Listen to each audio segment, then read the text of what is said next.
新加坡前常驻联合国代表马凯硕接受高端访谈专访，他高度评价中国发展的长远眼光。I think the emphasis on high quality development is a very wise decision. 他说：“与中国脱钩就是与世界脱钩。” I've always argued that it would be wiser for the United States to stop trying to prevent the rise of China, because the rise of China will continue. 期待中国创新发展惠及世界，他表示 The world should be happy that China is leading the world in manufacturing and producing robots. 高端访谈，敬请收看。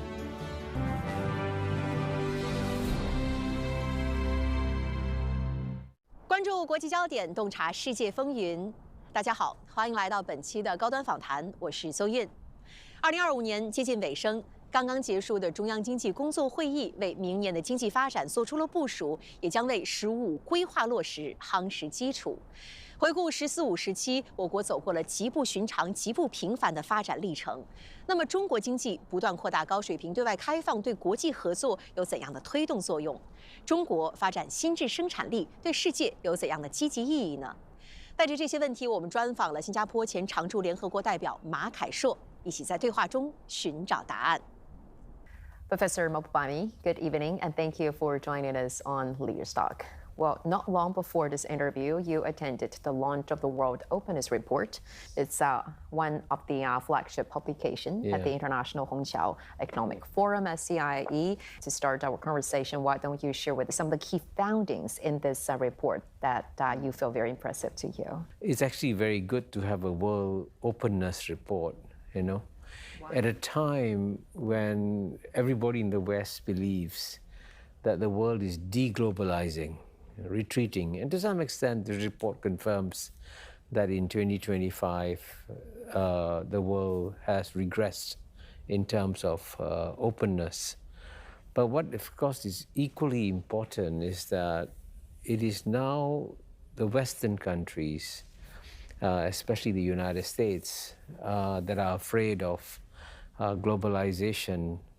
And now it's the Asian countries that are embracing globalization. Now, this is the exact opposite of a world that was there 30, 40 years ago. I remember when I was ambassador to the UN from 1984 to 89, the German ambassador very proudly told the countries of the developing world, he said, you know, if you want to develop, it's very simple. Just develop the ability to manufacture towels and make sure you can deliver them at the right price, at the right quality, at the right time, and then you'll be successfully developed. But he said it with such great confidence that only the West could do this kind of manufacturing. And of course, the rest would struggle at it. But now, the world has turned 180 degrees, and many people in the West are frightened of globalization.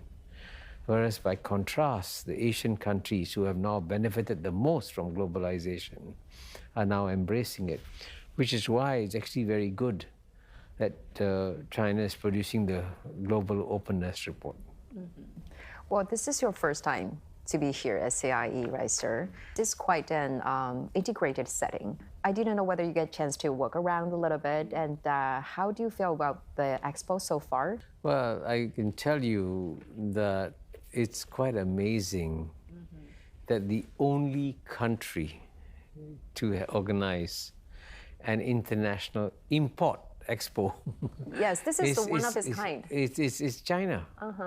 And it's interesting that the Western countries, actually, which, to be fair to them, used to import lots of products from the rest of the world. They could have organized an import expo also, but they didn't do so.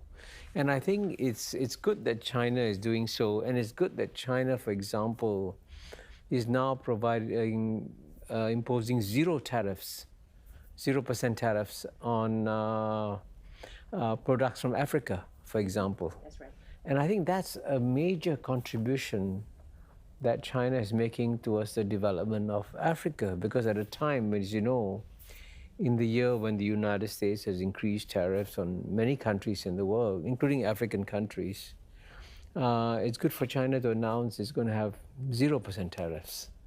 Let's talk a little bit about the China-U.S. relations. Not long ago, Chinese President Xi Jinping met with his U.S. counterpart, President Donald Trump, in South Korea on the sidelines of the APEC meeting. It was, of course, highly anticipated, that garnered global attention. So, Professor Mopobani, how do you understand the significance of this meeting in navigating the complexities and the challenges faced by the two countries today? Well, I think the whole world was very relieved that the meeting went off well, because the people were very afraid that at this first ever meeting between President Xi and President Donald Trump, after President Donald Trump was re-elected this second time, things could have gone wrong. So the fact that you had a successful outcome was, I think, good for China, good for United States, and good for the world. And in light of these fluctuations of the economic and trade relations between China and the United States, you have once put it, and I quote, "If the U.S. tries to decouple from Chinese companies and their global reach, it's not just decoupling from China, it's decoupling from the rest of the world." What do you really mean, sir? Well, what I meant by that, and this is just, as they say, stating a scientific fact. It's not an exaggeration or it's not. I'm not inventing anything.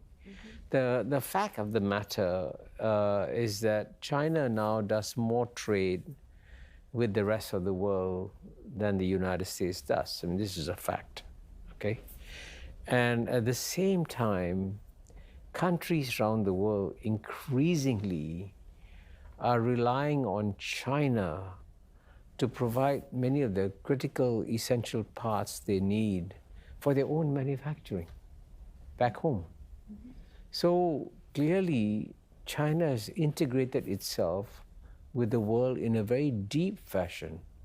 So when the United States tries to decouple from China, it may find it is actually not just decoupling from China, it's decoupling from China and the rest of the world. I've always argued that it would be wiser for the United States to stop trying to prevent the rise of China, because the rise of China will continue.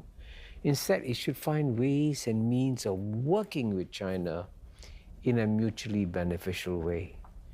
And frankly, it is also in America's interest to see the rest of the world develop and grow, which is what China is trying to do by sharing its prosperity with the rest of the world. You have spoke highly about China's wise long-term goals. And China's in the making 15th five-year plan is going to be the new blueprint for the country's development in the upcoming years. Did you take a closer look at maybe some of the priorities and also the changes? And is there any specific part that impressed you? Well, you know, the first person to alert me to the fact that China thinks long-term and strategically was Henry Kissinger. And in fact, I got his permission to cite him in my book as China One for saying that it is China that has a comprehensive long-term strategy. At the same time, I think what you mentioned about the five-year plans is very much part of that long-term strategy. I do remember that there was a time when many economists were saying, especially when the Cold War ended, you know, they said, hey, five-year plans are a thing of the past. They're so old-fashioned. You must get rid of them. Let the markets do everything, right? That was the conventional wisdom. But now look at this. Now we learn that markets alone are not enough to make long-term decisions.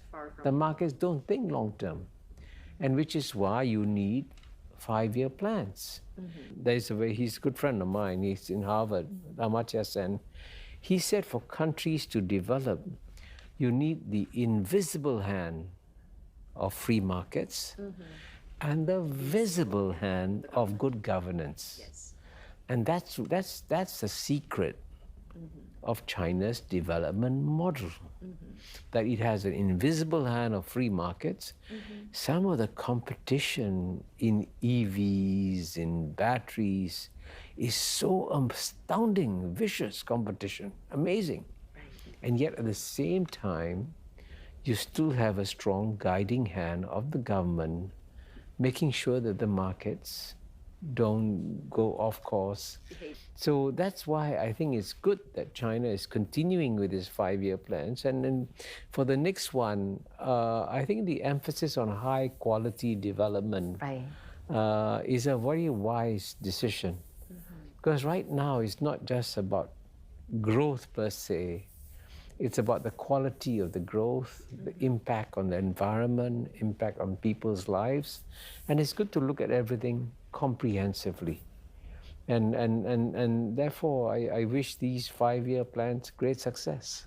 And you have also mentioned that China has perhaps the largest number of robots worldwide. And I guess maybe the reason that you said that is you have noticed China's recent humanoid robot boom, with robots participating in so many different and interesting events like torch relay, playing folk dance in the Chinese New Year Gala, and working in the factories, etc. So taking that as example, and also maybe to take a broader look at the development, how do you see the country's emphasis in development, in innovation, as well as technological advancement? Well, I've not just seen robots in exhibitions. I went a few weeks ago to Shenzhen and actually went to visit a small factory manufacturing robots and actually watched a robot dance. It's very impressive. And you know, one statistic which I always tell my friends from overseas is that if there's one country that is preparing for the future well, it is China. Because 1 in 6 human beings in the world is Chinese. But 1 in 3 robots in the world is Chinese. Oh, really?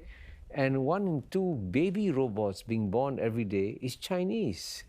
So China is producing far more robots than any other country is. So clearly it is preparing for the world of the future when we will have, for example, labor shortages. As you know, as you develop an aging society. So China is wisely investing in robots. But I hope that China will also share its learning and expertise with other countries also. Because the robots like that can also be helpful even to developing countries. Because you can enhance the productivity of their populations, of their factories, and so on and so forth. So the world should be happy that China is leading the world in manufacturing and producing robots. And maybe this is also part of the reason that you said that the idea that China is not innovative enough is crazy. I actually published an article. You know, there are two leading journals in the United States on international relations. One is Foreign Affairs. Yes. And the other is foreign policy. And last year, I co-authored an article with 2 other co-authors saying that all the efforts to stop China's scientific and technological development will fail. And it has failed always. You know, for example, the Soviet Union tried to prevent the spread of nuclear technology to China. China developed its own. The United States didn't want to share its technology on its International Space Station with China. China developed its own space station. So clearly, efforts to stop China in the area of scientific innovation and technological development have failed. And so it'd be wiser for the West, including the United States, to work with China rather than to try and stop China's development. 1948年，马凯硕出生于新加坡的一个贫寒家庭。高中毕业时，原计划成为推销员的他，获得政府奖学金，进入大学深造。他在外交领域耕耘33年，曾任新加坡外交部常任秘书，2度担任新加坡常驻联合国代表。2004年，马凯硕转入学界。在新书《见证亚洲世纪》一本非外交回忆录中，他通过个人经历讲述时代变迁，从职业观察分析国际格局，阐述了他眼中的亚洲世纪。And you also have previously said very few people in the West are aware that the members of this Communist Party have delivered the best governance China has ever enjoyed in its history. So, Professor Mabubani, what specific governance of CPC that made you believe, as you have described, as best in history?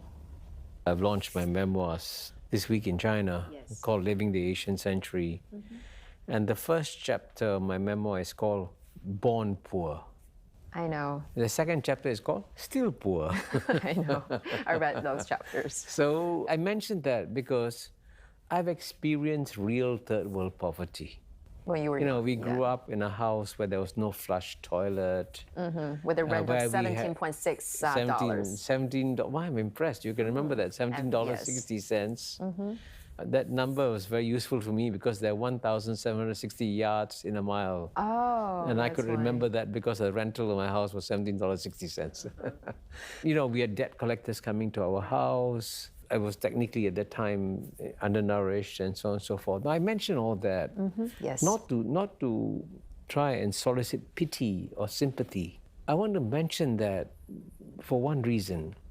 Unless you have experienced poverty yourself, you have no idea how painful it can be, how helpless you can feel when you don't feel that you have enough money to survive for the next few days, I mean, that's a terrible condition to be in poverty, right?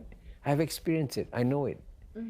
So for a country like China to lift 800 million people out of poverty, the sense of personal liberation that people get when they escape poverty is so powerful. I experienced it. I came out of poverty. I can understand how these 800 million people feel. And so this sense of personal liberation is enormous. Now, it takes an incredible amount of good governance to eradicate poverty.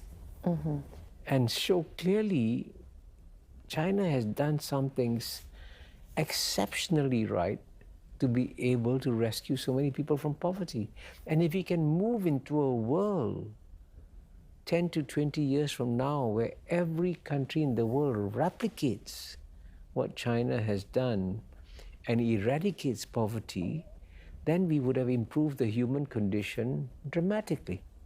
And that's why China's governance needs to be studied carefully by all the countries in the world. You've been very friendly about the development of China, Professor Mabubani, but there have been, especially in the Western world, constant misunderstanding and false narratives about China, about its political or about its governance model, about the resilience of the economy, about its development path, etc.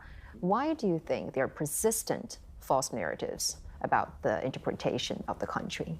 The answer to that question is very complicated. There are several streams why the West distorts the story on China, demonizes China, which I think is very unwise. One is, of course, the West can feel that it is losing power. The West has been dominant for 200 years. They're used to being on top of the mountain.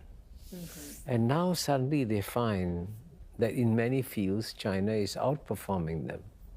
And that creates real, genuine anxiety. And you have also referred to the global governance initiative newly proposed by President Xi as timely, citing the need for strengthened global governance in the interconnected global village. So, Professor Mabubani, how do you understand the broader global significance of the major initiatives proposed by President Xi, especially in a world that is faced with changes and challenges unseen in a century? Well, I think certainly the Global Governance Initiative is very, very timely Because at the end of the day, the human condition is undergoing a dramatic transformation. Planet Earth is like a spaceship, right? It's the only planet we have. So we must come together, and that's why you need to strengthen institutions of global governance. And you have noted that one of the key reasons for the Asian society's success, they are willing to embrace globalization. And back in 2017, President Xi made a keynote speech at the World Economic Forum, making a very strong case for advancing globalization, enhancing multilateralism, and rejecting protectionism. And at that time, you were there in the room listening to President Xi's speech, and you have described it that the speech was quite struck to you. 8 years later, Professor, how does this speech continue to have profound resonance, especially in the current global sentiment? Well, I mean, I remember the speech very well, especially the part when he said that China hesitated, but then it plunged into the ocean of globalization. China struggled to swim, it drank water, and then finally became stronger. And that was a very powerful imagery. And I have recommended that speech to many of my friends in the developing world.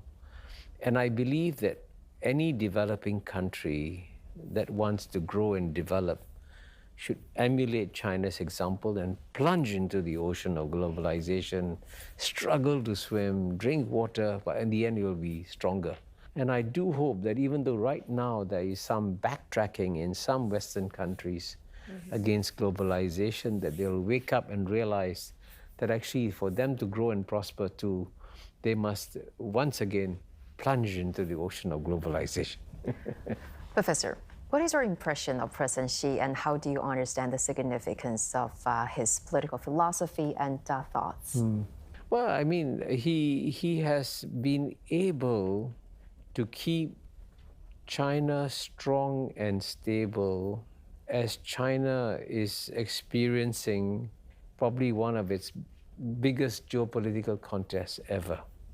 I mean, there's no doubt that the United States, or there are many, to be clear, there's a very strong consensus within the United States that the United States should stop China from becoming number one. So when a country is under such pressure, you do need a very strong leader to make sure that the country survives such a contest. And that's what President Xi has been able to provide. So you've published 10 books in the past 26 years, and I want to, together with me, let's walk through some of the titles of the book. At the beginning, it was Can Asians Think? Published in 1998. Yes, and then was the New Asian Hemisphere, the irresistible shift of the global power to the east, until the very recent one, Leaving the Asian Century, an undiplomatic memoir. Well, it seems that, Professor, you put lots of emphasis in your study and your writing about the development of Asia. Why do you always have this very strong desire to make the voice of Asia societies be better heard? Well, I think it in some ways, I was helped by the fact that I actually grew up in a British colony in Singapore. And I mention that because unless you have lived in a society that is colonized, you don't understand how brutal colonization can be. So as a child, my brain, my mind was psychologically colonized by the British, to the extent that I believe as a child that I, as a brown person, I was inferior to the white person who was naturally superior to me. That is what colonial rule does. The way the Europeans were able to colonize the whole world is that they made the people that they colonized think that they were inferior. And that's how 100,000 Englishmen could effortlessly rule over 300 million of my Indian ancestors 100 years ago. Now, I lived through that mental colonization, but when I came out of it, right, I felt this incredible sense of liberation.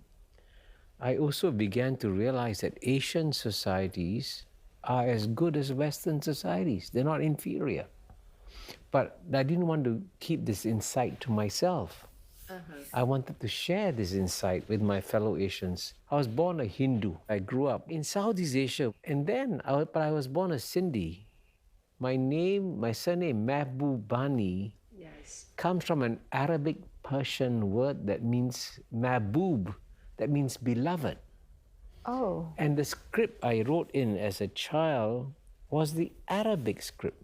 So you see, I have this personal cultural connection with all corners of Asia. And that gives me the confidence to speak about the Asian story. So, Professor Mahbubani, it was such a great pleasure talking to you, and thank you for sharing your very insightful views. Greatly appreciated. My pleasure. Thank you for having me on your show.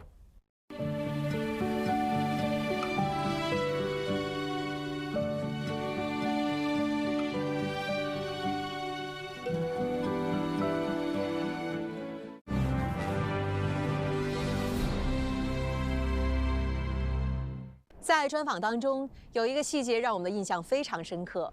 马凯硕回顾了他儿时家境贫困的往事，并且对数以亿计的中国人脱贫感同身受。他说，仅从这一点就能够看出中国政府极高的治理能力。他还表示，中国治理经验值得各国研究和借鉴。而在逆全球化思潮抬头的当下，中国坚持扩大高水平对外开放的坚定和担当，对全世界来说都意义非凡。感谢您收看本期的高端访谈，我是邹韵，我们下期再会。